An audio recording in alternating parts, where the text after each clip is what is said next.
We done got in 30 minutes. I ain't even introduced. My bad. So we just got into it. This is another episode of the Grown Man Shift. I'm your host, Baif Noordin. I've been kicking it with my good brother, True Khepra. Peace. Author extraordinaire, husband, father, motivational speaker, life enthusiast. Got the book and all that. And we just was going. I hit record, and I felt like the part of the conversation that we were on, we were broaching into a podcast space. So I just hit record. But Dope. as usual, thank you for pulling up to the podcast. I appreciate you. And this is like an intermission, so we can get back to it. But yeah, I'm Baith. That's True. Peace. Let's go. Let's get so Yeah. That's my message and reminder for the day. A lot of times when I write, I'm a writer. Obviously, I'm an author. I enjoy the art of writing, and for people out there, especially my young students in high school, grammar school. I just told you I was an author and I was a writer, and I did poorly in school in reference to writing and grammar, and sometimes I still make grammar mistakes. My wife, she's part of my editing team. Even when it's small stuff like captions, I run it past her like, does it look like, is this correct? And she'll be like, add a comma here, add a period here. But I just say that to say, quick digress. If there's something that you want to do, don't let your past hold you back from doing it. If you want to do something, like I said, I struggled poorly when it came to writing, but I'm a writer and it's something that I enjoy. So just do whatever it is you need to do. I studied the art of writing. I write, practice getting the reps in, and also just being smart, right? There's tools out there that you can use. Especially in this day and time, I feel like in this day and time, there's no excuse really to not do anything that's in your heart.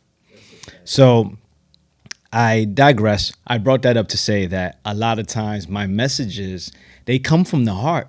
They come from the core of insights that I've gained through actual experience, living life.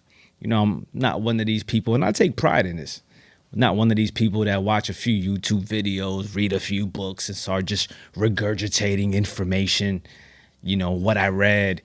Read a quote and then remix it my own way and rewrite it or say it.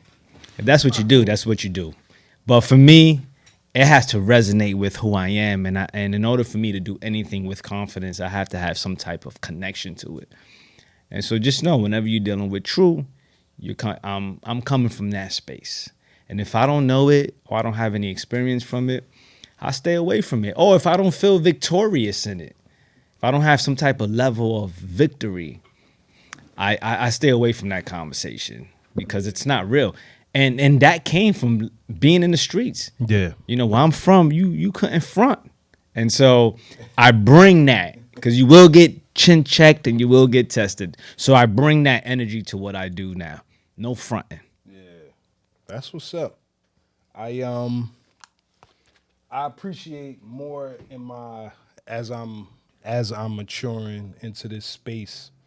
I appreciate more and more what authenticity really looks like, because I remember back in the day, especially being a MC. Oh, I used to be an MC also. It's like Interesting. you had to have your own style. Yeah. You couldn't bite somebody else. You couldn't bite somebody else's flow. Right. You couldn't bite somebody else's name. If your name was whatever it was, nobody could take your name and try to put a spin on it, like how everybody do now. Right. There's Everybody's a little something. Yo, that's crazy. Like everybody's a little something. Right. And it's funny how even with the rhyme schemes and the rhyme patterns, it's like everybody tries to take somebody's style and do it better, as opposed to just doing a style that's all they own and making it what whoever they trying to bite from. Is like when Jada dropped and everybody was trying to sound like Jada, or when Fab dropped and everybody was trying to sound like Fab. All of a sudden they got mustard seats, or whatever. Yeah, that's how Jada rap, right? Yes, that part.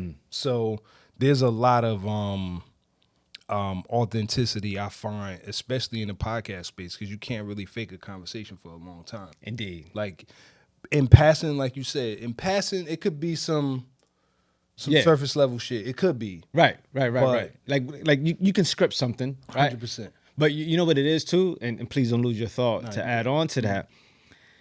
Even and mind you, I like when I do videos, I have a semi script, and what I mean by that is like I'll be like, okay, I want to hit these points. Yeah, But I think too, there's something about the human mind and the human heart yeah, where it just knows.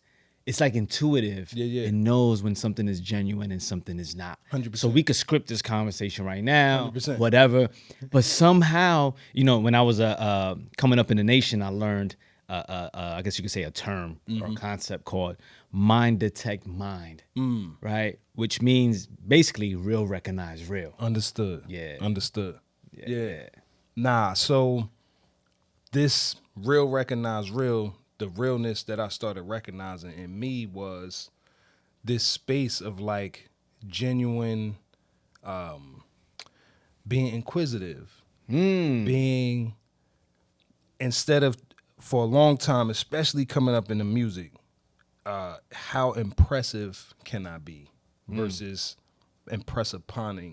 impressing upon somebody. I don't need to be impressive to impress upon somebody. I can just be myself. I can just speak from my heart. I can speak from a place where, like you said, your meter detects. There's a certain point where you know it's flow. Especially like you said, when you got some bullet points and you like, all right, I want to hit this, this, and this. But in between, because your mind works the way it works, you're like, that's what I want to talk about, but this is what I feel about it. Indeed. This is what I want to talk about, but this is what I feel about it. And that beautiful dance between the two starts to become what lays the groundwork to like meaningful conversation. It lays the groundwork to meaningful connection. It lays the groundwork to a bunch of things that are the intangibles. It's like, all right, maybe I don't have, like you said, with the YouTube, maybe the episode ain't get 10,000, Right. but it got that one person that tapped in that was like, bruh, Yeah. I don't know what you was thinking of when you thought of this, but I needed to hear this, and I appreciate you for it. That's enough to be like, all right, 1,000 more episodes. You know what I'm saying? Bro.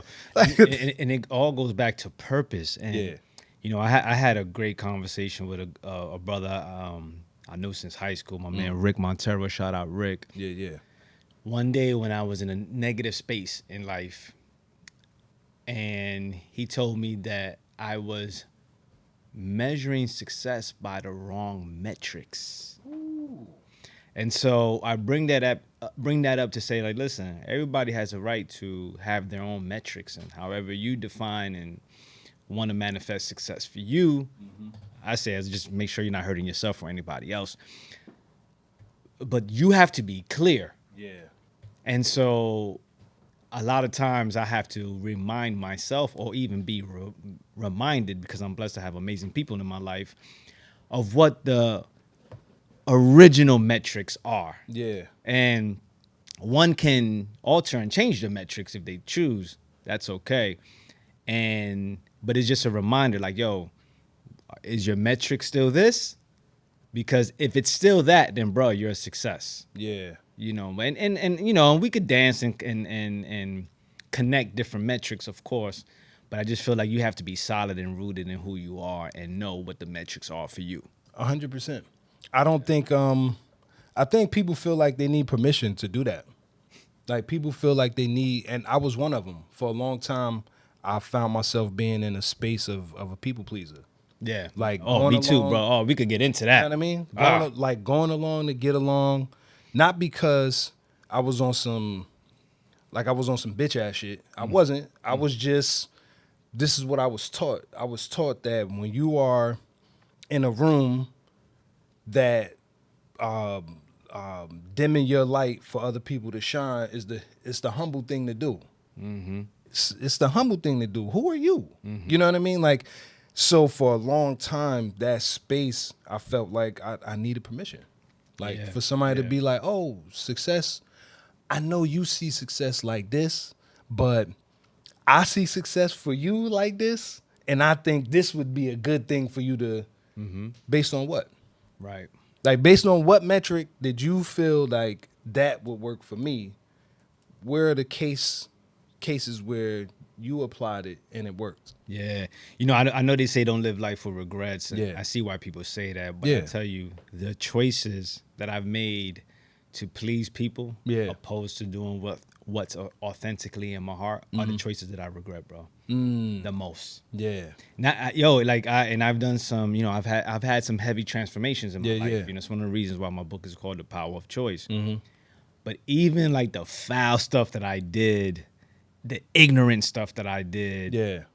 I don't regret that as much as I do the stuff that I just didn't listen to my heart. Like I rather and that's why I'm definitely, because I think naturally I'm a people pleaser. Yeah. I am definitely conscious and more and striving to pay more attention to that.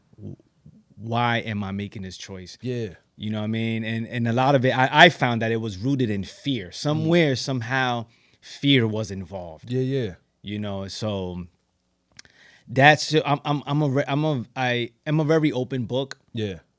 And however, there's our actions and choices involve people. Yeah. And I would love to get into that more, but it can hurt some people's feelings. Yeah. And so I choose not to get very specific. And man, I wish I could. Yeah. But just to respect some people, Yeah. I'm not gonna get specific. But what I will say though is that this day more than ever, I'm making sure I'm paying attention to my heart and Yeah. mind. Yeah.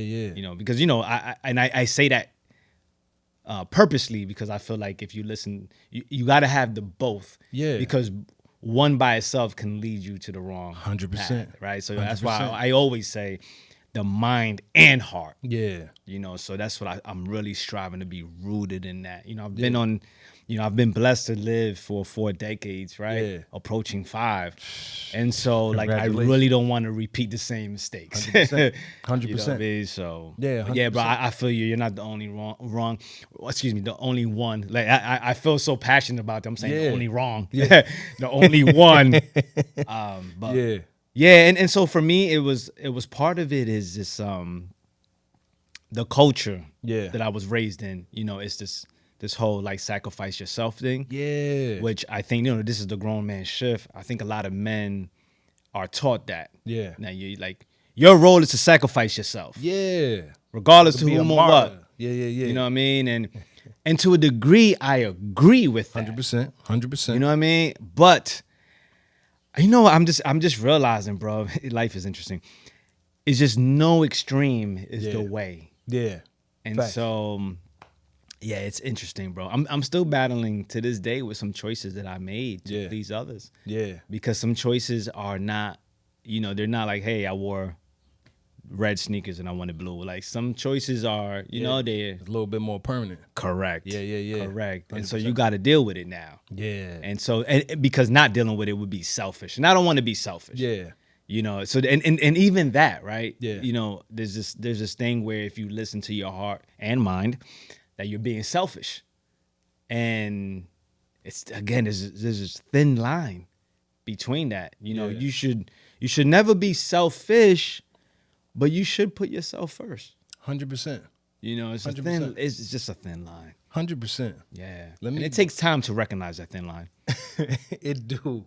And I ain't gonna hold you. Maybe it's because of the era. Like I'll be 45 in 2 weeks. Oh, word. Right. Bless. So there's a lot of reprogramming and deprogramming Yes. that I feel like our generation specifically is going through and bringing forth, because we seen it all. We seen the pendulum go from analog to digital. We seen when my son says something like, "Well, how come you just didn't use an app?"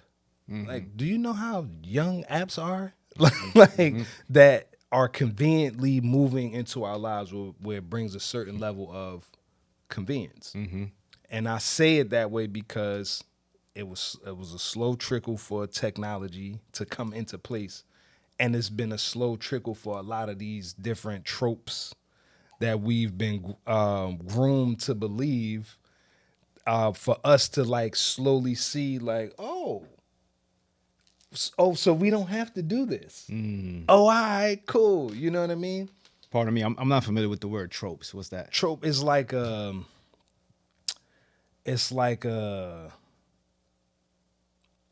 not like a idol or like a false idol, but it's an ideology. Like these, like this whole 50-50 battle that men are supposed to be this and women are supposed to be that. Okay. The trope or the ideology comes in where it's like, it's only supposed to be this way, Gotcha. and there's mad different ways. It's it. like, nah, fried chicken is the only chicken that exists. Well, Right. what about grilled chicken? What about baked chicken? Got What it. about rotisserie chicken? Got it. Like, Yeah. you know what I mean? What about pulled chicken? Like, there's so many different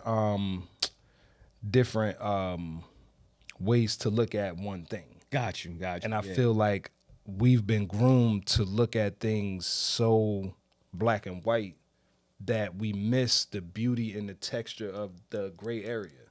You know what I mean? Like, going to college and getting a degree, at one point that was the trope. That was the thing, that you got to go to college, you get a degree, you get a job with a company that you could retire from. That was what we were groomed on. Right. Until one day we saw like, oh nah, people be getting fired after 15 years. Right. Or they work for a company for 30 years and then they're ooh, I thought I put this on a whatchamacallit. My bad.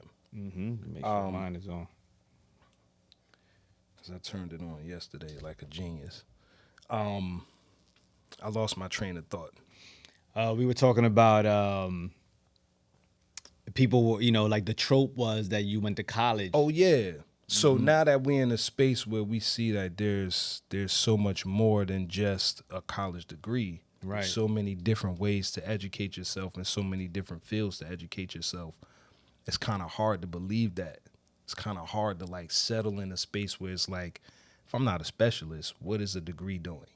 Yeah, and I think it all boils down to specifically what you're talking about is the that there's a lot of ways to make money. 100%. There was a time where the degree was the pathway to make money. That was that bread. Yeah, and if you didn't do that, Yeah. then you were doing like sort of these jobs that didn't pay well. Facts. And for sure, like I remember there was a time, my children laugh at this to this day, where I was still for a long time when they didn't know a word, I was still telling them, go to the library and get the dictionary. And they was like, Dad, you like literally Google is right here. You making me, because where I live, like library used to be in the main space, but now it's downstairs. So literally they would have to go downstairs, get the dictionary, go look up the word, come back up, and then of course I'm gonna quiz them, make sure that they right. Facts. And they're like, Dad, it would take 2 seconds. And so the thing is, right? Yeah. And as a man, I battle with convenience and things being easy, and I do think that there's an evolutionary process of doing that, right? That's how tools got better. Yeah. But I think that's also it can weaken you. Facts. I agree. You know what I mean? Like I agree. Like AI is a great tool. I know a lot of people use it, right? It helps me edit, but I don't want it thinking for me. Yeah. Because I know. And I think the only reason why I know is because I know a difference. You mentioned the era that we come from. Yes. When you know the difference, you can see the impact. And also study, like if you don't use it, you lose it. That's a universal law. Facts. So if you're no longer using your mind to be creative, Facts. and now you're relying on just a computer, If your mind is going to get weaker. it's a fact. This isn't me knocking AI or anything like that. Yeah, Like yeah, I said, yeah. I already acknowledge it's a great tool. And I think we have to be aware of that when we're making things a little easier. Facts. Like I'm seeing bicycles, like I'm seeing now there's like these motorized bikes. And that may not even be the term of what they call it. Electric bikes, right? Yeah. Cool. They go faster. Yeah. You don't have to pedal. Yeah. But when we were riding bikes, I'm gonna say the original bicycle where you pedaled, Yeah. it made your legs stronger. Yeah. We're getting a workout while getting to where you gotta go. 100%. So now you got the electric joint, you're just sitting. cool. You're getting there faster. Yeah. You don't have to work. Yeah. So we got to recognize, okay, there's a fine line here. Yeah. Life is getting easier, but how is this impacting us? And that's something that as a man, Yeah. you know, because this is about masculinity, this is about manhood. Yeah. You know, as a man, we gotta remember, as they say, soft times makes weaker men. Man. And so Facts. there's a beauty in the struggle. Yeah. I don't think we should be like creating unnecessary struggles in our lives just for the, well, maybe sometimes that too. Like sometimes I do kind of do things just to make it harder. Yeah. Like if I'm walking, I'll put a vest on, Yeah. right? That's an unnecessary struggle that I'm doing. But why am I doing that? I'm doing it because of the benefit of the workout. Facts. So, man, it's a fine line, bro. And like, you know, I know everybody now wants men to be softer and be more vulnerable, and I think there are benefits to this, but we got to be careful now. Yeah. We're designed a certain way for a reason. Yeah. And we got to also remember we live in a world where, well, violence does exist. Yeah. You know, I come from a space where it exists too much. Yeah. And I think that we have to be prepared to handle it. And so I like there's a psychologist, I believe he's a psychologist. His name is Jordan Peterson. And I love what he says. I like Jordan. Yeah, I like him too. You know, I don't agree with anything. I don't agree 100% with anything that anyone says. Yeah, yeah. You know what I mean? So let me just say that. Oh, he likes Jordan Peterson. Yeah. You know, Jordan Peterson said, listen, man, I don't idol worship no one. Yeah, You yeah. know, there was a time, though, that I just like blindly believed somebody. But I've learned that these are humans with ideas, just like me. 100%. I'm a human with ideas, and I make mistakes. Yeah. And I'm not claiming to be 100% right either. So Jordan Peterson says that a man has to be a monster. You know what I'm saying? And because there's nobility in taming that. Yeah. You know, that's where the righteousness comes. But you gotta be able, you gotta have that in you. Where now in this day and time, what's praised and acknowledged is being considered noble is being soft Yeah. and harmless. Yeah. But you know, I love how he says it. There's no nobility in being harmless. Yeah. And not harming. You're harmless. Yeah. You don't have the capability to harm. Yeah. But there's nobility Yeah. in being a monster when you have to be. Yeah. And not harming because it doesn't call for that monster to be. And I think a perfect example of that as a martial artist, all of the thorough martial artists, people that I know that can kill people with their bare hands. Yeah. They're super calm. humble. Super calm. Super calm. They're the first ones to walk away from the fight. And even growing up in the hood, scratch the martial artists. Most of the people that can fight, really, they tend to be the people that wasn't the loudest, that didn't start trouble. So to me, there's nobility and righteousness in that. Like, bro, I can kill you with my bare hands, and I'm choosing not to. Yeah. I'm choosing to choose the better path or the peaceful path, opposed to, bro, you're just harmless, you're just soft, you're just weak. Yeah. So you're harmless. To me, there's no nobility in that. But I get it, right? Again, I started this conversation with saying that I'm learning, and I have learned that no extreme is the way. Yeah. So men should know, and that's what he's talking about. Men should know when to be vulnerable. Men should know, like, listen, crying, and I cry all the time. If you know me personally, you know True cries all the time. Yeah. And I have no problem with crying in front of you. Yeah, if I feel like crying right now, I will cry. Yeah. Because I'm secure in my manhood like that. And It if don't you think it don't I'm soft, define you. It doesn't have the same characteristics that it did when we were Right. growing up. Crying, you were a punk. Crying, you were less than a man. Men show a certain level of aggression at all times. It's on sight. If you look at me crazy, Right. It's on sight. yeah. And we've learned that you can exist in balance and harmony. It's Right. like a warrior in the garden. Correct. Speaking to what you're talking about. Exactly. Bruh, I'm in here picking daffodils. I'm talking to the sunflower seed, the sunflowers. I'm in here cultivating the soil so that I could bring more life, but I will kill some shit dead. if I'm put in a position that I have to do that. Exactly. But I don't have to do that out here. Out here, I'm communing with the bees. Right. You know what I'm saying? I'm Right. letting the birds fly around. Like, I'm doing something as a warrior I'm not always expected to do. I'm Right. expected to be on. I'm expected to unsheath my sword and be ready to attack at a moment's notice, when the truth is, nah, man, I only learned to be a warrior to protect. And see, and that's a good thing that you brought up, because we have to be mindful with being on edge. Yeah. We have to think about, okay, what environment is creating that, because that's a byproduct of something. 100%. So like, I grew up in the era where, yo, don't cry, you're being a punk. Yeah. But I had to be that way to survive my environment. And I know everybody comes from different spaces. Yeah. And then in addition to that, right, I grew up in a single parent household. Yeah. So my mother, in her attempt to make sure her son survives this, She was tough. she was tough on Yeah. me.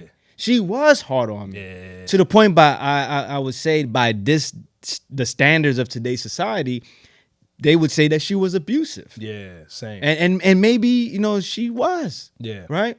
But now I understand. And I used to say, like, man, my mother was harsh. I used to say that, as like as a victim of that. But now, I understand, like, Mom, wow. Thank you, Mom. Yeah. Like, she did what she had to do with her only son. I'm my mother's only son. From my mother's side, we have two, my sister and I. Yeah. My mother only son in the hood. Yeah. So she did what she had to do. She saw. Yeah. You know what I mean? Like, yo, I got to make sure my son is tough. Yeah. And she did it the best way she knew how. Yeah.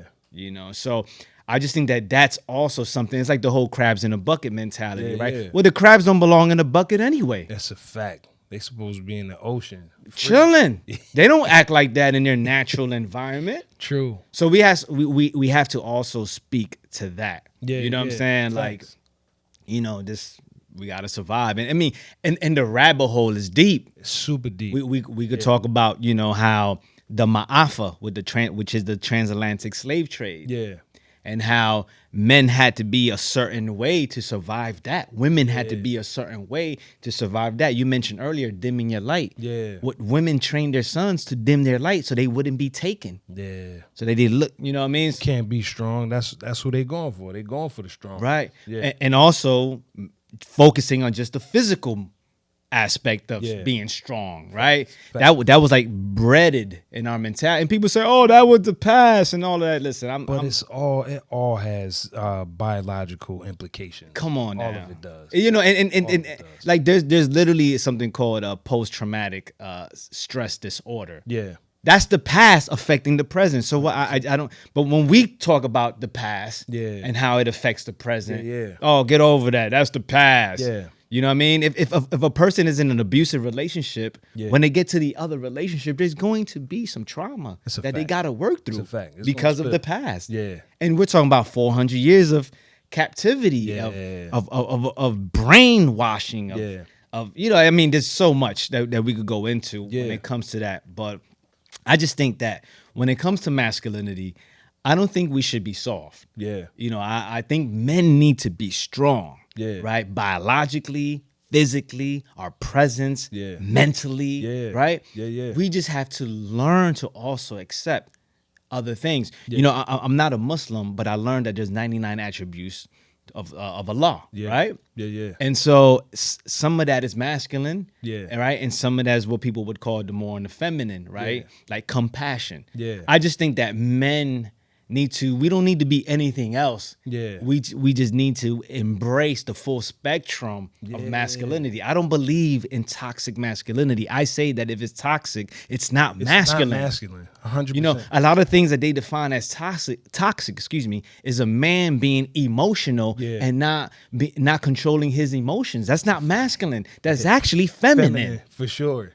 So For sure. what they're deeming toxic behavior is actually feminine behavior. Yeah. It's not masculine. Yeah. It's not manly. And I've had some of those things. I was raised by a woman. Yeah. There's there was times and sometimes I still battle with it. Yeah. When I'm upset, I catch an attitude. Yeah. No disrespect to women out there, nothing like that. Yeah. But that's a female trait. Yeah. I learned that from a female. It's more acceptable and more the environment says that that is okay for a woman to do that. It's almost expected. When your shorty not feeling you, or she not feeling something you said, or your mom not feeling something you said, or your daughter not feeling something you said, we can get into that shit. Yeah. That attitude is like accepted. It's Yeah. like, oh, I'm upset. Right. Okay. But a man, I'm not saying for a man to do it in that same manner, because that is a little feminine to express it that way. Right. But we also have emotions.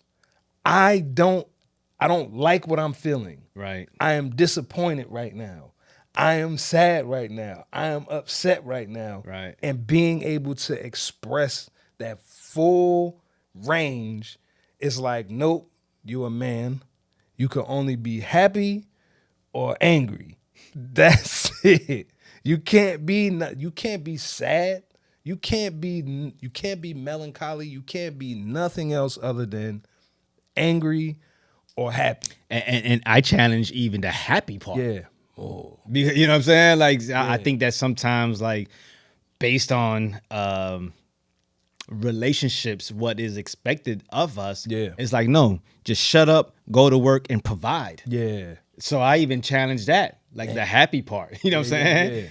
Yeah. So again, that's, to me, that connects the point that I was just saying about embracing it all. And we have not been taught to embrace those aspects and communicate. Yeah. I think the bigger issue is not being trained or taught how to communicate all of that. Yeah. You know what I mean? And I think that comes from, so like, for example, when the child is crying, I don't think there's anything wrong with crying. And I do think you should be tough, but it's about training the child what's going on. Yeah. You know, why are you crying? Yeah. Learning to talk about your feelings. Yeah. Because, you know, there was a time, again, this is the extreme piece, Yeah. where men weren't allowed to feel. Yeah. And let me say this again, right? I have to also consider the times. What were they going through? Yeah. You know, we're talking about, let's say, an era before us. Yeah. When men, let's say, were working in the mines, right? Let's just use it as an example. You know, hardcore men with the lunchbox,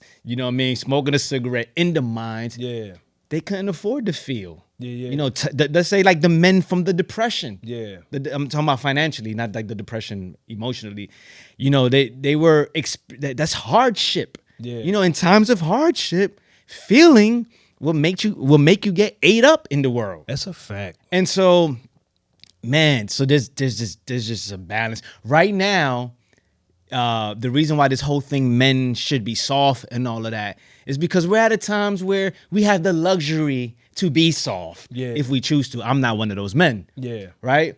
But there are times like, oh, trust and believe. Yeah. If this was war times, Yeah. people wouldn't be preaching that. That's true. Especially the women. Yeah. Teaching their boys to be soft. Yeah. Right? You know what all of these strong women would be doing? Hiding behind men. Yeah.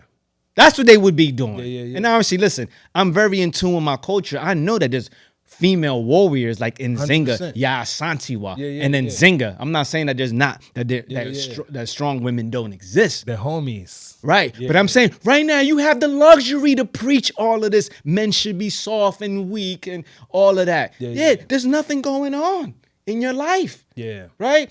But when the time comes, and willfully they won't, then we'll see a different tune. And during those times, men just had to be a certain way. Yeah. Facts. Yeah. What is your we done got in 30 minutes. I ain't even introduced. My bad. So we just got into it. This is another episode of the Grown Man Shift. I'm your host, Baif Noordin. I've been kicking it with my good brother, True Khepra. Peace. Author extraordinaire, male extraordinaire, got the book and all that. And we just was going. I hit record, and I felt like the part of the conversation that we were on, we were broaching into a podcast space. So I just hit record. But Dope. as usual, thank you for pulling up to the podcast. I appreciate you. And this is like an intermission, so we can get back to it. But yeah, I'm Baith. That's true. Peace. Let's go. Let's get So my question to you, speaking of masculinity, what was your example of masculine energy? What was your ideology of what masculine energy is? And has it changed from you being a young man out here in the world, being wild and crazy, and now that you're more reserved and thoughtful with your movements, your words, your actions? Like, how was it before, and how did it change into who you are now? I appreciate that question, and I want to say thank you as we take this into mission, because we started the beautiful thing, man, and it's a good thing because Yeah. it was organic, 100%. and we were in what's called the state of Flow. Facts. in tune with each other. Facts. You know, your mind and my mind became one. Yeah. Right. So thank you, and I just want to say that I'm honored to be on your podcast, and I think that your podcast is a very important platform.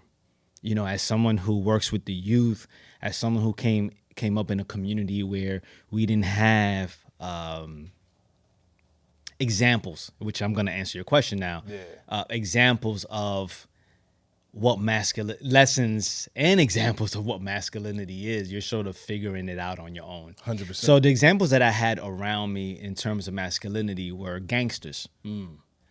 And I've also been blessed to have, examples of Nation of Islam, Nation of Gods and Earths. Yeah. So also conscious men who were warriors also. Yeah. So there's gangsters, right? Gangsters are warriors that represent the street side of things.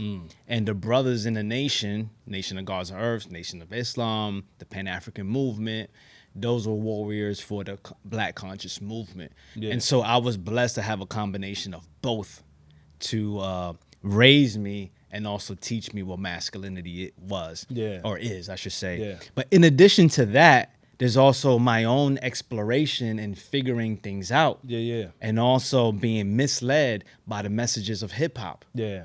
And what a man is supposed to be doing, Yeah. and is supposed to be like, Yeah. right? And that message came because they were from the streets, and they were misled also. Yeah. And so when you don't have a solid example like a father in a household, you're now clenching and looking To any right? and everything. for everything that sounds Yeah. like it could be for you. Facts. And so to answer the first part of your question, those were my examples. Yeah. And then as I got older and got deeper into knowledge of self Yeah. and learning certain attributes of the mind and also the body and also the spirit, Yeah. and also being introduced to different aspects of masculinity through elders, Yeah. and how a man is supposed to conduct himself in upright ways, Yeah. acting like we would use a term called civilized, and what does that mean? Yeah. And eating different, and then consuming different vibration of not only music but conversations, and just being around different people, Yeah. and also doing different things. Yeah. All of that helped to mold and shape who I am today. Yeah. And the way masculinity, I would say, has shifted for me, I would say, man, a catalyst to that, believe it or not, bro, is being married. That was my next question too. Go Yeah, ahead, talk being about married and the challenges that I continue to face as Yeah. a married man has been one of the things that has been a catalyst and also a mirror it. Yeah. of how my way of being, through how I define my masculinity, Yeah. doesn't work. Yeah. It works alone. Yeah. It works as a man out here in the field, 100%. living, 100%. being successful, Yeah. and amongst the tribe of other men. Yeah. Wherever you put me, my definition of masculinity works. Yeah.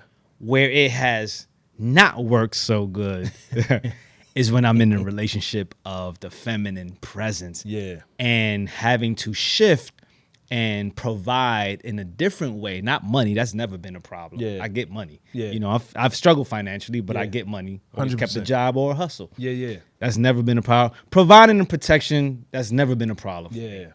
It's providing and nurturing emotionally. Yeah. Things like holding hands. Yeah. And thinking that, yo, that's a sucker. Like only sucker hold hands. Like you want to hold hands in the park and kiss under the Gonna think moonlight? I'm soft. Yeah, like that, and it doesn't mean you're soft if you do that, but Yeah. something about it just doesn't feel comfortable. Yeah. And I have to learn to open up and be secure with who I am Yeah. and allowing those things. I would say that, like, even like I know some men struggle with expressing their vulnerability and weakness. Yeah. I for some reason that I never struggled with that. Yeah. Like I'll be the first to tell you what my flaws are. Yeah, yeah. Because I think that there's power in that. And I mentioned to you earlier, growing up where I come from, people will test you. Yeah. So I have no problem with saying this is a flaw of mine because I don't want to get tested there. Yeah. You know what I'm saying? I don't want to get tested here. So let me let you know this is not somewhere Yeah. where I dominate. Yeah.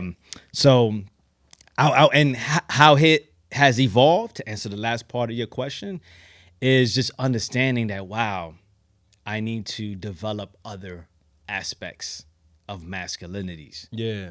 I need to develop another, not more so extra, but embrace To the other express it. aspects. Facts. Yeah, and then also, work on expressing, because the way I knew to express anger, which I realized for me, a lot of times is hurt. So I masked, we're talking about the evolution, Yeah. right? I masked hurt with anger because number one, it feels good. Yeah. And two, it gets the job done temporarily, Yeah. Yeah. right? And so if I feel disrespected, what? Yeah. You know what I mean? Like that's my first reaction. Like what? Pop off. Right? Instead of that hurt my feelings, and let's get into it. Yeah. And also doing the self-reflection work to dive into why, for myself, why did that hurt my feelings, so I can be liberated from that. Because at the end of the day, hurt and a lot of these external factors are just a mirror for you to understand what's going on internally. And a great example of that is somebody could say something that can hurt your feelings, but not hurt someone else, right? What's the difference? It's the same comment. Yeah. Well, it just depends on what's going on internally with you. Fact. And a lot of times, hurt, pain, fear is a projection and reflection of unresolved conflict Yeah. that you actually have with yourself. Facts. So it's also, for me, the evolution is also diving deep into healing those aspects of myself that get hurt, that gets triggered easily, and so forth. Yeah. I So in essence, the evolution is the self-reflection and work. Yeah. Yeah. It is. As a married man, how long you been married? 13? Hey, hold up. Sometimes, my wife's gonna get mad at me. I want to say 11 and together 13. Yeah. It's definitely over a decade. Got you. My bad, lover. Nah, I'm in a similar boat. This year be 13 years that me and my wife have been married in August. 13 years, 15 years together, but I've known her since high school. Like I had a crush on her in high school. She had a crush on me in high school. We just found our way back to each other. Beautiful. But being married definitely gave me I got somebody downstairs too. Okay. My bad. Being married changed my scope of masculinity. It actually changed my scope of leadership as well, because my father-in-law is like the example of a man that I strive to be to my children. Whatever his daughters need, whenever they need whatever, provision is there, protection is there. And I'm not saying I don't have that, but the level of what he has, how he has it, I'm like, I understand. yeah, that's what I'm looking for. And I never quantified it as leadership. I never did. I looked at it as like, this is what men do. You know what I mean? But not from a space of like, as the head of my household, these things I take on the responsibility. I take on the accountability for these things to be true in my family, how my kids are raised. It's not my wife's job to raise my kids. It's our job to raise our kids, and what my wife provides and what I provide is the sandwich that's needed for them to be whoever they're going to be as adults. You know what I mean? So the space of being challenged masculine wise, the place of being set free masculine wise, all kind of happened throughout my marriage. It was like I went from my wife becoming an extension of my mom and how I was raised by my mother. My mother raised 4 boys by herself. Wow. So to So your mother. mom's was, we used to call her the warden. Like my mother did not play that shit. She couldn't. She got 4 boys. What? What do you mean? So my mom was in a space where anger and yelling and that was like a normal cadence. The love and the nurturing and all of that stuff was there too. I learned how to be a soft man, softer with women as a result of my mom's teaching. But it wasn't until I got married that it shifted for me.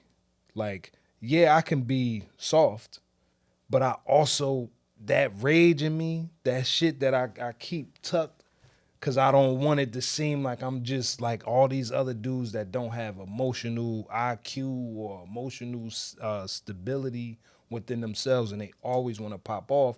I just never wanted to be viewed as that. But inadvertently, I ended up becoming like docile. Like, yeah, I just want to vibe. It's cool. But at the same token, it's like if somebody was to come in here and press, do I even have the staying power to press back? Do I have the gumption to say, I'll do it? I'm going to press back. You know what I mean? So being married, it was like, oh no, leadership doesn't have to be the angry man that's, no, y'all got to do it like this. You know what I mean? Leadership could be, yeah, I hear what everybody said. And based on my assessment, because I'm thinking with my logical brain and I'm not thinking from an emotional space, I think this is the best course of action. And not doing it in a manipulative way, not doing it in a controlling way, not doing it in a quote unquote toxic masculine way, but doing it in a way where there's harmony. There's some level of balance and there's no discord in what we're doing. We all in lockstep with each other. Because as a leader, I'm leading from a place of, I'm in the back. I'm actually looking at everything from the back, making sure that we watching the exits, making sure that we watching the side, making sure that everybody who is in my care, how can I protect them from the front? You know what I mean? Like when people talk about alpha male and this, that, and the third, when it comes to wolves, the leader is in the back. The leader is not in the front.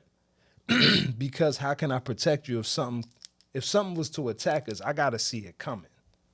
You know what I mean? So I appreciate what benefits I've gotten out of being married and actually slowing down what my definition of masculine was. It was always negative. It was always filled with anger. All of the men that I knew, alcoholics, drug addicts, you know what I mean? Like they weren't together enough to display what positive masculine traits look like. Those men were in pain.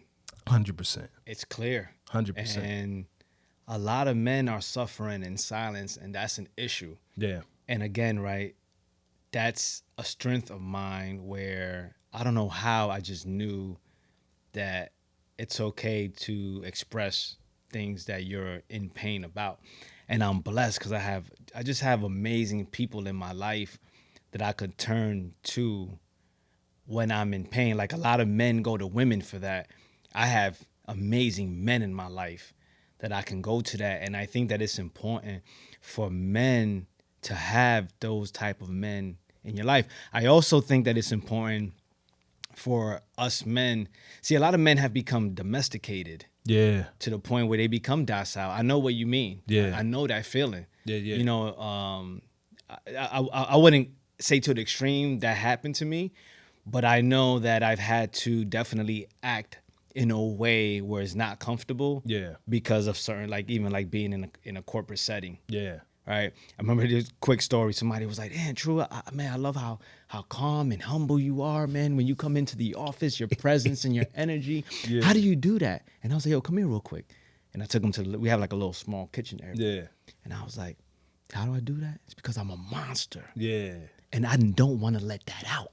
So I'm actively working to not let that out. Actively. You know what I'm saying? Like at all times. And then walked out. You know what I'm saying? But yeah, man, I think that the journey of marriage, man, it just depending on what type of woman you have, especially. Yeah. And the direction that you want to go with your family, you know, if you even have a direction, and if you're active, you know, it would definitely expose the holes in your 100%. in every, you know what I'm saying, 100%. in everything who you are. But I wanted to say that I think that it's important for men to also do things that assist them to channel that aggression and not turn it off. Yeah. See, that's the issue. I think the issue is that we're asked to not be something. Yeah. Well, I think it's just we should in addition be something. Yeah, yeah. And so like for you, what I would say with some of that aggression you have, that aggression is good. Yeah. Keep that aggression. Hell yeah. But bring it to the gym. Yeah. You know, go find some brothers to train with. Yeah. You know what I mean? Or find some channel Yeah. where you let that out. And then when you go home, you can sort of relieve that. The Zulus, I believe is a Zulu, and forgive me if I'm using the wrong tribe, but the Zulu warriors, they had a tradition that they would do. When they would go to, you know, the Zulus were the supreme warriors. Yeah. Like even now, the American military copies some of their strategy that they've done, right? Obviously took it to another level. But the Zulus, when they would go to war with different tribes, different men, they would, once the war was done, they would have like this moment, this space where like at camp, where they would go through a purging ritual to basically like release some of the aggression, some of the anger, because they didn't want to bring that home. And so I think that that's what we basically need to do is not turn it off. Is to channel that aggression, to find a way to be like, okay, in this, when we go home, it's not needed. Sometimes, you know, if you're a parent, you got to come out a little bit. Because I do believe in ruling my home with an iron fist. You know, I got 5 children. I mean, you know, 3 of them are pretty much adults, you know, or teenagers, you know what I'm saying? But yeah, you can't. Yo, the house would be chaos. Yeah. If I, okay, it's okay. If, you know, nah. So the thing is, I don't go around yelling either. You know, my mother also ruled the house like that, you know. But there is a time when you got to be firm. You do. You got to be firm 100%. And you can't let things slide. Yeah. You know what I mean? 100%. So, because also, too, what type of adult does that produce? When you're not firm. Yeah. When you don't put your foot down when it's needed, when you don't know what it feel like to be tested, like nah, don't. That, and also respect authority. Yeah. Fact. You know what I mean? To a degree, you shouldn't fear authority. But you should you should respect authority, because I think fear authority also makes you to the point where you're not even like challenging, and you should challenge. That's right. You know, you know when it makes sense. And I tell my children, like, listen, if you have a better way, or if you think what I'm saying is wrong, you can challenge me, but just make sure that it's respectful and coming from a space of love. 100%. Like I encourage my children to talk back, believe it or not. You know, and even when I give them a let's say like a punishment, you know, like I said, they're grown now. But when I used to give them a punishment, I would ask them, do you think that this punishment fits, you know, the situation? Like, you know what I'm saying? What do you think? My mom got slick on me and my brothers. She used to do this, and I've actually done this with my kids. So she'll be like, based on whatever it is, she'll be like, so if I was your kid and I did this, what would your punishment for me be? That's fire. I got 2 little ones. So I got three Yeah. and two little ones. Yeah, I'm yeah. using that with the two little ones. Yo. That's fire. When I say game changer, because now it takes the punishment away from me. Now you're telling me what you would do, and that becomes the punishment. So And also, I think that what that also does is, unbeknownst to you, it's training you to be an adult one day, to be a parent. Yeah. And I think that, again, right, this is the Grown Man Shift podcast. That's an element of the traditional, because you gotta remember, right, the indigenous man, and I say indigenous man for a reason, yeah, men were with the boys, yeah, teaching them how to be men. yeah, You get what I'm saying? Yeah, yeah. Not to say you couldn't have fun and you couldn't be a boy, yeah. but you were learning how to be a man. There's certain So responsibilities that come with it. Indeed. Yeah. And so I think that as adults, and that's being lost in this day and age too, where it's sort of like the youth are dictating too much. Yeah. And like my son, shout out to Malcolm, his responsibilities is another word I'm striving to think of, but his responsibility in a home Yeah. are to, in the conversations that we have, are to train him to be a man. You know what I mean? But a self-reliant man, but also roles. And I know that now that's another thing. The roles have become a little blurred and whatnot.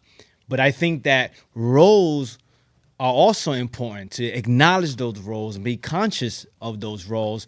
And they could be intertwined depending on your relationship. Right. So a very simple one. Men take out the trash, women cook. That doesn't mean women can't take out the trash, and it doesn't mean a man can't cook. As a matter of fact, most of the men that I know are thorough chefs. Oh, I be in the kitchen, chef. Sometimes the best. Yeah, so again, I'm not saying that these roles can't be intertwined. Yeah, yeah. But I come from a place and a culture where you gotta have roles, responsibilities to keep peace. Facts. You know what I mean? When there's no peace, there's confusion. Facts. The universe is based on law and order. Yeah. Roles and responsibilities. Yeah. Right? In the universe. Yeah. And so I think that it's important that one has to be conscious and aware of that. And I just think that in this day and time, there's a lot of confusion, a lot of blurry concepts. Yeah. And so one thing that I do appreciate about our era, that, even if you wasn't sure, Yeah. you were given a role. Yeah. And so, like, I even tell, because, I speak at schools and whatnot, and I always tell them, if you're not sure about what you want to go to school for, Yeah. just sign up and let the journey guide you. Yeah. So I just think that, we should, another thing, if you don't know what your purpose is in life, a lot of people struggle with knowing what their purpose is in life. Yeah. If you don't have a purpose in life, I'm going to give you one, a very one that you can apply right now. Your purpose from this day forward is to be the best version of yourself.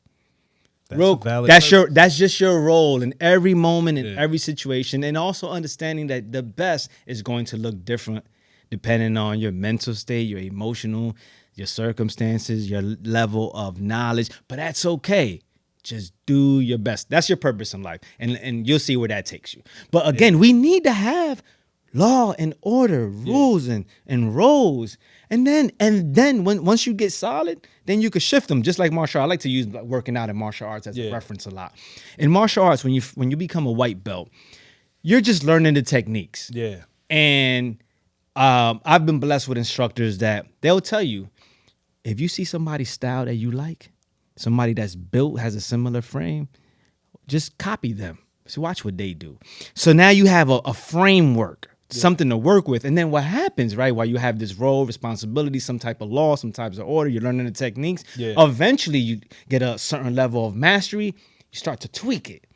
I know he does it like this, but I find that this works better for me. Yeah. And so I just think that we need to give boys specifically a program of what a man looks like, something. Yeah. And then also give them the support system to, like, I like the way I run my household is firm and flexible. Yeah. And so there is a level of humility to be like, okay, maybe my way is not the best way. So be firm, Yeah. but be flexible if there's a better way. 100%. I think a lot of times, especially with men, we're we're expected to be all of one and devoid of the other. Like you Indeed. said, this space where everything is bleeding into each other. I believe that it's all gray area. I don't believe that it's black or white. I believe that, like you said, there's men who can cook. I'm one of them. I be in the kitchen Mm-hmm. chefing, right? Mm-hmm. My wife don't cook. Mm-hmm. But that's not an impotence in my household. It's not something that I feel like as a woman you should be in it. She do the laundry. She makes sure the house is clean. When the kids need whatever they need as far as nurturing and things like that, we both give that to them. But my wife brings the softness into the house. I bring the structure into the house. And it just works. However way we divide those little parts of it is what it is, but when it comes to teaching my son what I feel like my son should learn as a young man growing up, my wife don't intercede on that. She don't be like, well, I see her cringe. She like, it's so masculine when you say what you say to him. I don't yell at my son. I don't disrespect my son. I still treat my son as a person because at the end of the day, that's what he is. He's my kid. My daughter's my kid. My oldest son is my kid, but they're people. And if I'm not going to handle them with the best of care as people, it don't matter what I'm saying as a parent. It could be the most valid shit in the world. It's not going to hit because I'm disrespecting you as a person.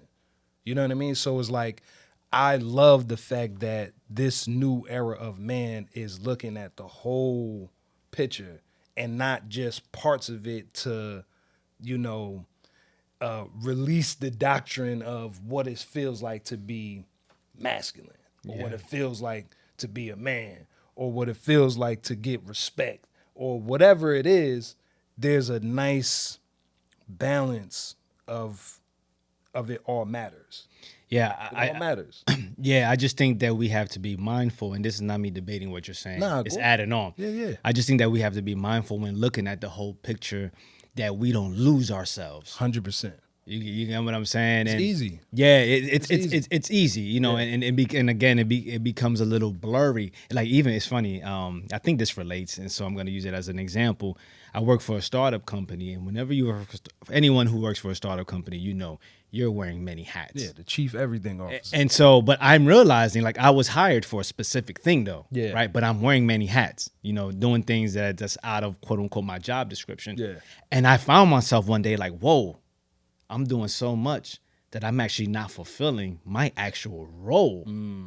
And so I had to like step back and say, hold up now. I can't lose myself in all of the demands of everybody else. Yeah. You know what I mean? To the point where now when my part comes up, Yeah. you know what I mean? It looks weak. You know what I'm saying? Or I'm not measuring up. Yeah. So now it's sort of like, all right, I got to make sure. And so I have a checklist. Yeah. You know, I even check in with the CEO. Like, listen, this is what I'm working on. Do you have any top 3 that you want me to work on real quick? Before I give anybody else any energy or any other demands outside of my job description. And so I just think as men, we just got to be a little careful with that.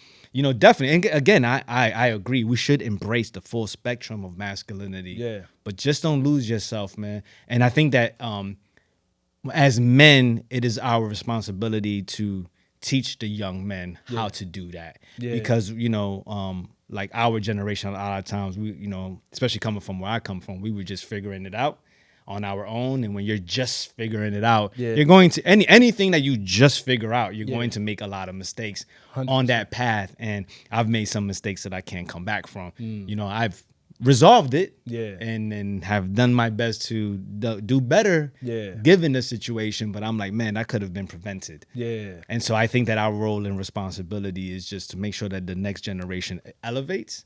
And also, like I tell my children, is life is about making mistakes. You're going to make mistakes. I'm not tripping off of that. Yeah. Just don't make the same ones I did. 'Cause that doesn't even make sense. If you can help it. Because Right. I'll be honest, I did find myself in a space where I lost myself, especially coming into marriage. My parents weren't married. I don't have a very good representation of happy, long lasting marriages in my family. So when I got married, that was like a chip on my shoulder. Being a good dad. My dad was in and out of jail, off and on drugs until I was 20 something when I became a dad, right? So that was another chip on my shoulder. And then hearing my wife's experience as first generation West Indian child and what that looked like. I lost myself in trying to make sure everybody's cup was filled. And I never stopped to think about putting something in my own cup, filling up my own cup, making sure that I was good, making sure that I was thinking of these things from a holistic place. It was just prime example. My daughter's picky. My wife she's sort of like me when it comes to food. I remember at one point I would cook something different for me and my wife. I would cook something different for my oldest son, and I would cook something different for my daughter every night. That is an overload that I don't think anybody can understand. It may seem like, oh, I'm just being amenable to the people in my household, but I really was just people pleasing. I really was just like so losing, like so far into not being myself. I just wanted to make sure she was happy and he was happy and she was happy. I'm just killing myself 2 hours cooking this and then cooking this and then cooking this and then. And when I started to pay attention to that around that time is when I started to recognize like, yo, who are you? Who are you as a husband?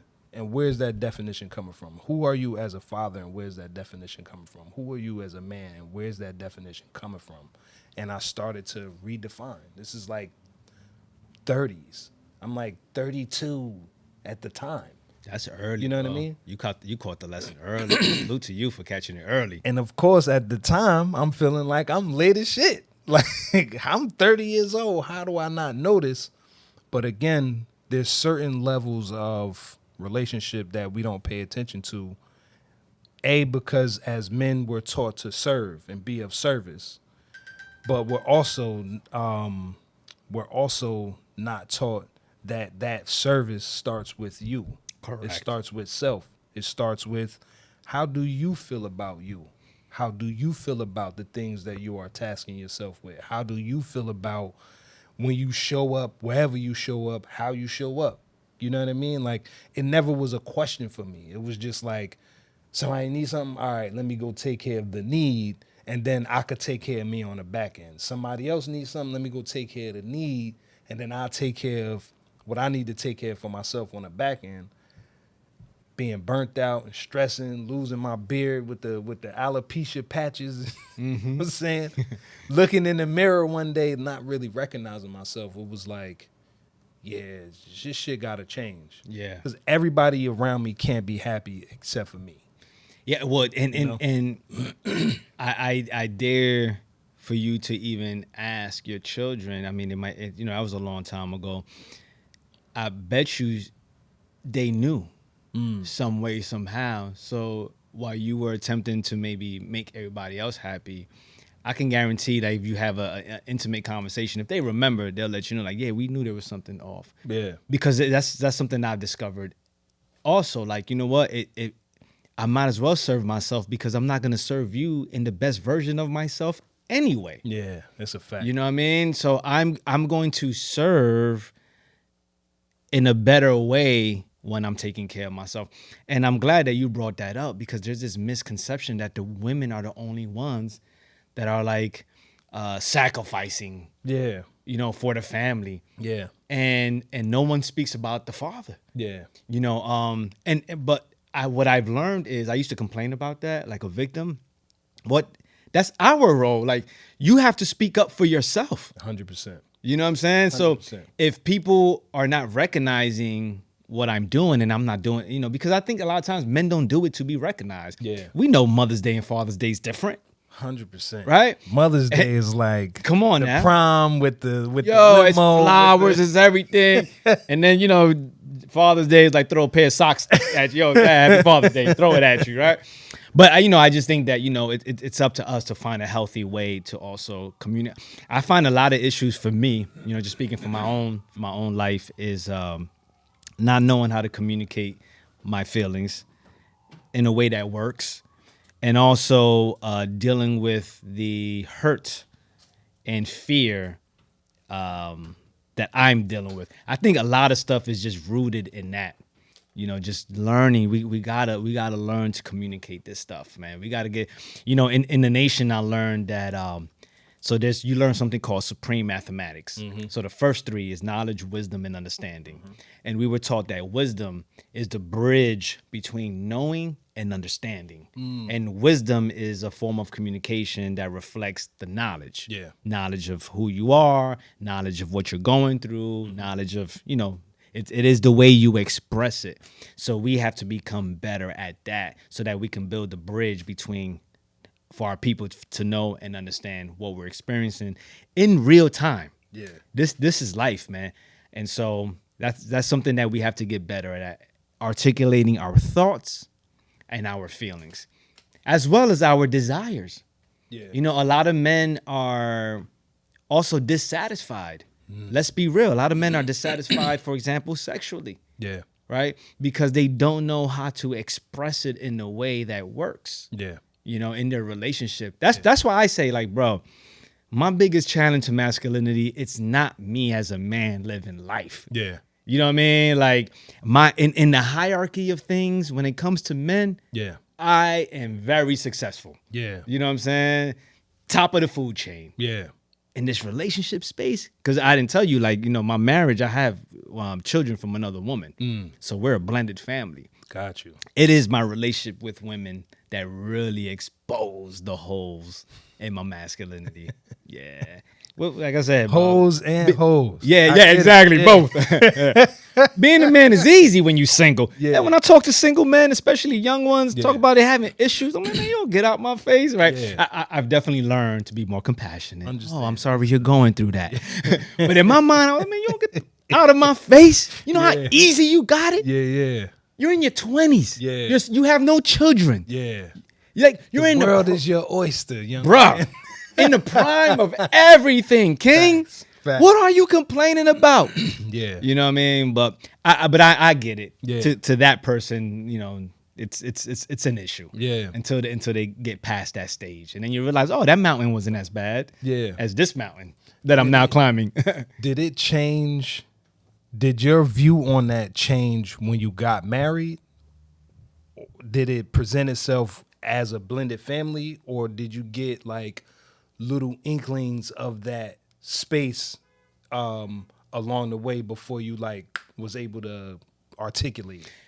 It took time and the reason why I say that, because although I was married, I was thinking like a single man. So it took time, therapy. Yeah. I've been in therapy on my own as an individual, Yeah. and also in therapy as a married couple. And Yeah. let me say this, I was taken to therapy as a young child. Yeah. So I've been talking about, and no, excuse me. At first I used to be ashamed of it because back then, you were looked at as crazy if you were in you therapy. ain't going to no shrink. Yeah, exactly. Yeah. You know what I mean? So, but I've known the benefits, and I think that's why I told you I have like solid men in my life that I communicate with. Yeah. And maybe getting therapy at a young age, maybe is where I learned, like, oh snap, like, yeah, talking my feelings and talking my thoughts and my issues with someone is beneficial. 100%. Yeah, so I learned that at a young age. They took me to go get evaluated, and I had to go see a therapist when I was young. And so it took time, and that's why now I see why there's this whole concept like, oh, did you survive the 5?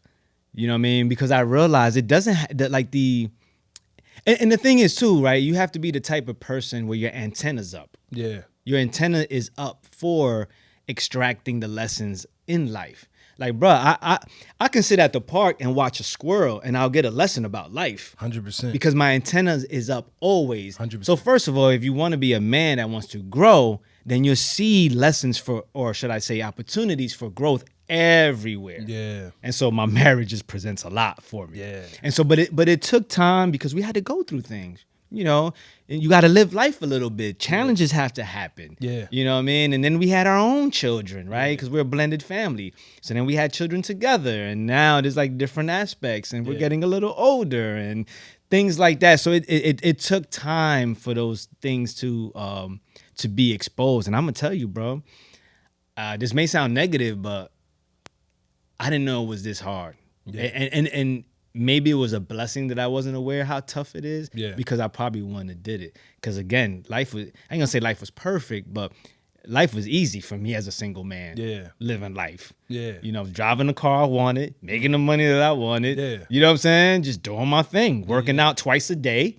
You know what I'm saying? Like, you know what I mean? So it's Now I got a dad bod and this shit yeah, sucks. yeah, I don't have a dad bod, but you know what I'm saying? But I know what you mean, though. I know what you mean. Most men, yeah, I'm definitely not letting that go. Yeah. But yeah, I just say to answer your question, it took time, and it took also, you know, I always say one of the most quoted African proverb is that it takes a village to raise a child. 100%. I added to that, and I say it also takes a village to keep a marriage. Yeah. So you know, we're also blessed where we have amazing other couples. Yeah. That, you know, don't tell us what we want to hear, but tell us what we need to hear. 100%. You know, we have elders. We're from the Black conscious community, Yeah. so we have elders that we can reach out to. Yeah. And so I'm also part of a men's group, you know, outside of like, you know, some other things. I'm a part of a men's group. And so To pull up on that for sure. yeah, for sure. I got you. So definitely all of that. But all in all, your antenna has to be up. You Yeah. have to desire to be a better man. Yeah. You know what I mean? That like you have to have the desire and willingness to grow and then go through the growing pains. Yeah. So It's true. I'll be honest. There's a lot to be said when you start to really face that. Like Yes. honestly face that. Because I'm in a blended situation too. My oldest son just turned 24 in April. bless. Separate situation than my wife. My daughter is not my biological daughter. It's my wife's daughter. She bought from a previous relationship. And then we have a son together. I'm blessed. And one of the things that kind of presented itself, I would say recently, my youngest son is 10. So my youngest son was all on purpose. Like me and my wife got married, even us dating, like we dated for like 8 months before we got physical because I didn't want to relive the same mistake of being with a girl that I like and not thinking about what it looks like long term. So one of the things that I faced in this space was creating a kid with somebody not on purpose that I wasn't in love with versus creating a kid with somebody that was on purpose that I was in love with. It's a very different stream of consciousness. I don't love my kids differently. I don't love my kids more than the other. I just love them differently. I have a certain level of reverence and respect for who they are as people. Like my oldest son, he's taller than me. He's 6'3". Love. He's like basketball dude, video game dude, super, super chill. And there's something about him that I admire, that I appreciate. And in that admiration, it was like, man, it's very different than my admiration for my youngest son. It's very different than my admiration for my daughter. And being able to balance the relationships between the three of them has been filled with a lot of excitement and promise, but also it's been filled with a lot of regret and guilt and shame because when I became a dad to my oldest son, I was 20, and I wasn't groomed to be a young father. I wasn't groomed to be a father that didn't get a chance to level up as a man first. I didn't have that. It was like my oldest son was the first Lego that dropped into me leveling up. Just my mindset. My mindset was like, I'm single. I'm about to be out in the world. I'm 20. I'm young. And then my oldest son was like, yeah, Nah. you're going to have to chill. Right. Like, there's no outside. And that level of interaction with my son, bringing him to the studio with me all the time, or wherever I was at, he was attached to me. It changed my view on fatherhood. It changed my view on what it actually looked like.